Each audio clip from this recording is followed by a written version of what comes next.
Hello grade 9, hope you're all doing well. I'm very happy with the performance of yours in the midterm assessments and I wish that you all will do a better performance in the final assessments to come, right? So now let's discuss about the topic that we have already discussed last week. So we'll go deeper into this topic and find some more interesting facts, right? As you all understood, probability is probability of a particular event, P of E, right? When I say P bracket E, that means probability of an event. Event means anything that happens is always given by, right, number of favorable outcomes by total number of outcomes, right?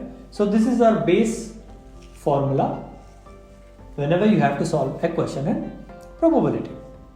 Okay, now let me give you one more example, and with that one example I'll give you a worksheet of 5 questions. You will solve those 5 questions for this week. Okay, so I'll keep the work for you a little less for this week for you to enjoy with your family during the festival. Okay,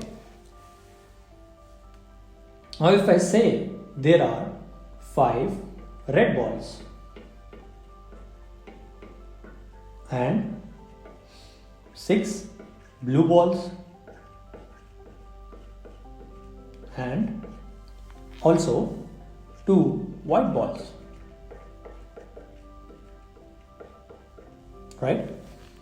So keep in mind that you have 5 red balls, 6 blue balls and 2 white balls. First of all, tell me what is the total number of balls that you have. So 5 plus 6 is 11 and 11 plus 2 is 13. So if I ask you a question, if I randomly choose one ball from a bag of these balls, all these balls are put in a bag, and if I choose one ball, what is the probability of getting a blue ball? What is the probability of getting a blue ball? So how do I write it? First, it's a fraction probability. Probability is always a fraction. Yes, you know that, right?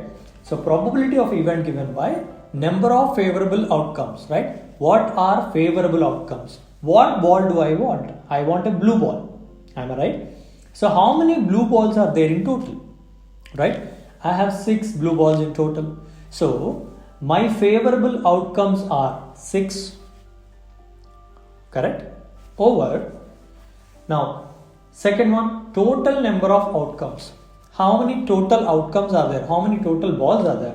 5 plus 6, 11, 11 plus 2, 13. So the total outcomes are 13. It's very easy, isn't it? Right? Now, pause this video and solve by yourself. What is the probability of getting a white ball? Right? What is the probability of getting a white ball? Right. One easy thing that you understood now is the denominator is the same. What is the denominator? 13, because the total number of possibilities or the total number of outcomes are 13 only. That will not change. Now what changes is how many white balls do I have? I have only 2. So I'll write 2 here, which becomes 2 by 13. Isn't it? Right. Now I'll make this question a little more tougher. What is the probability that I may get a red ball or a white ball? Any of these, okay? It can either be a red ball or be a white ball. So now the question becomes a little tricky, but still one thing will not change. What is that? The total number of outcomes are only 13. That will not change, right? What changes is either it should be a red ball, or I wrote R ball here, don't get confused, a red ball or a white ball, right? So how many red balls are there? 5. And how many white balls are there? 2. So it's okay for me in any of the case. So it can be 5 plus 2 which will be equal to 7. So with this very short concept, I want to keep it simple for this week. Now learn this concept. I will give you a worksheet of 5 questions. Solve that 5 questions. Gain more confidence in probability, right? So all the best and a happy Ramadan.